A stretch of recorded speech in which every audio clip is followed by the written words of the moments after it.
Now to our earlier story, where the stage is set for the 38th National Farmers' Day celebration at Koforidua in the Eastern Region. President Akufo-Addo and other top government officials are expected at the annual event to celebrate our gallant farmers. With the increase in price of fuel, which is affecting the cost of foodstuff, the Ministry of Food and Agriculture says government's proposed Grains Development Authority is another measure expected to control the increase in price of grains and legumes.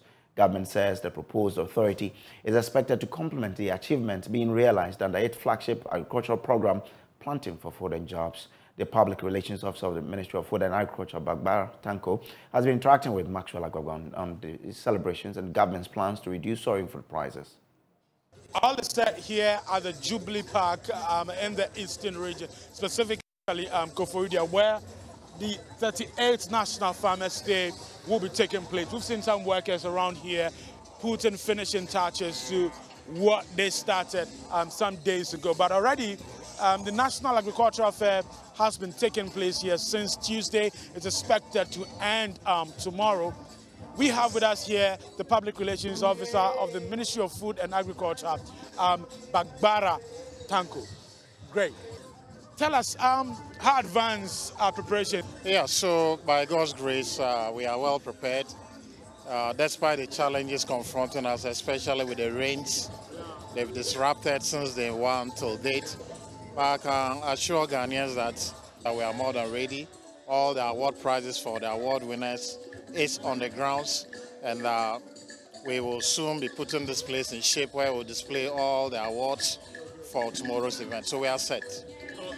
So who are we expecting to grace tomorrow's event? Of course, the president is going to be around.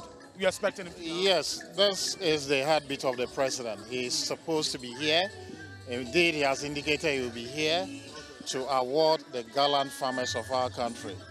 You all agree, without them, there won't be food on the table. And times like this, particularly this set aside to appreciate them, all stakeholders will be making their way here. Our partners, developmental partner in the agriculture space, all key stakeholders will be here tomorrow. Well, one of the challenges of the agric sector within the year under review has been the increase in the prices of foodstuff. Also, as a result of the increase in the price of fuel. So when we are transporting the food from the farm gates to the city center, to the urban center, the price shoots up. That has been, the challenge. One of the things that you've been doing is the PFJ market. How is that going so far? Yes, so certainly we have several interventions being put in place to address this issue. One of such was the PFJ market, which we said we're piloting, and now we're going to scale up. It worked for us. We had challenges anyway, so that is on board. We also embarking on a long-term solution, and that is having what we call the Grains Development Authority. The bill is before Parliament. Once it is passed, MOFA has about 80 warehouses across the country. These warehouses are going to be handed over to the authority. They will have the powers to go to the capital market, borrow, go to farmers, be able to mop up the excesses and the surpluses, store at these warehouses, and be able to at least manage the increase in prices when we are out of season. You bear with me, Ghana, we are not practicing the buffer stock system. And that is the way to go. And that is what the Grains Development Authority seeks to do, so that we can always have a buffer and then release it into the system when it is in the lean season. So like I said, among other interventions, these are a few that are being put in place. You also agree with me, the theme for this year is what? Accelerating Ghana's agriculture development through value addition. Certainly that is the way to go. How long can we depend on our raw product? We are tackling the agriculture value chain right from the farm to when the food is on our table. We want to improve on quality. And it is a theme that the ministry wants to embark on, and we are calling on all stakeholders to join us. Take rice, for instance. Why do we prefer the foreign rice to the local one? Perhaps it's long grain, no broken rice, no stones, packaging excellent. We have the potentials to do same, and that is why we are pushing for the agriculture space to take up value addition. When we do that, we add value, we'll get premium prices in Ghana and outside the country. And when we do this, we'll be in a position to manage the increase in prices. We'll get quality product to commensurate the amount that we pay. Okay. There are some who have been asking for variety in the foodstuff that is brought to the PFJ market. Are we likely to see any variety? You saw that we started with plantain. Yeah. We added on yam. We added on some vegetables from the greenhouse villages. Yes, it wasn't enough, but the harvest that they brought didn't even last 30 minutes. It got finished. We have increased, we have opened up, we moved to the Obra spot. We're also at Okanshi Fire Station. The regions have taken it, our Ashanti region has done it. So it's something we piloted, and as and when they need be, we'll add on more commodities to it. Finally, before you go, another intervention that we saw this year was the withdrawal of foreign exchange support to persons engaged in importation of rice because we can't produce them locally here. So rice, poultry, fruit juice, and other things. I want to find out how is that going for the locally produced farmers who produce rice here in Ghana? I've been speaking to many of them here. They seem to be excited about it.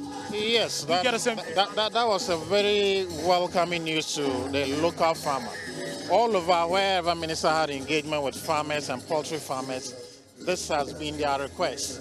Let us have a level playing ground where all of us can compete favorably. Because we tend to see that the local product, local rice, local poultry, is expensive as compared to the foreign one. Why then will we use the taxpayers' money to make it attractive for importers to bring in what we can equally produce? Yes, we know we are trying to match up with what? Meeting the demands, meeting the target. So I think the ground is now very level, and our local industries will be able to compete favorably. As a ministry, it's welcoming news to us, and we are more than happy. At the same ground, some producers of locally made rice have been lauding the government's decision to withdraw forex support for the importation of rice, poultry, and other foodstuff that can be produced locally. Maxwell Agbaba spoke to one of them at the National Agricultural Fair. To be made because the local rice industry must be supported to be able to produce the rice here locally for the consuming public. Yes, very, very important. So you support that? Yes, I do support that. You're telling me that you're producing at 30% capacity now? No, not production, but the mill. The mill is... Yeah, the mill. Okay. Yes, produce only milling up to about between 30 to 40% capacity. So it means when we do more production, the mill is ever ready to do the milling to bring into the market. Okay. And that would mean what? The consumption of more locally produced rice? Yes, yes, yes. Now, the Russia-Ukraine war is also affecting the production of fertilizer for the growing of crops. Listen to an exhibitor share how this is affecting them. You know, Russia used to be, or is the biggest supplier of phosphate across the world. Supplies about 30% of the world's phosphate. So as a major supplier across the world, we took a big hit. And therefore, as a company, it has affected the pricing that we have to price our farmers. Now, if you realize that fertilizer prices have skyrocketed. So as a company, what we have tried to do to make sure that the farmers don't get the full hit of some of these things is that we are providing crop-specific fertilizers that allow the plants to be able to get exactly the nutrients they need. So though you may be buying the fertilizers at a very high price, yes, but the plant is getting all the nutrients that the plant needs. And that is what we are providing the farmers. All right, so that's where the celebration will be happening for us to celebrate our farmers. It's happening in the Eastern region. We are there to bring you live update of what will be transpiring there. We understand that the president will be coming. So on your screens now is the footage from the Jubilee Park in Koforidua, where the event to honor our gallant farmers is happening. We are there for you live here on the Joy News channel. Now.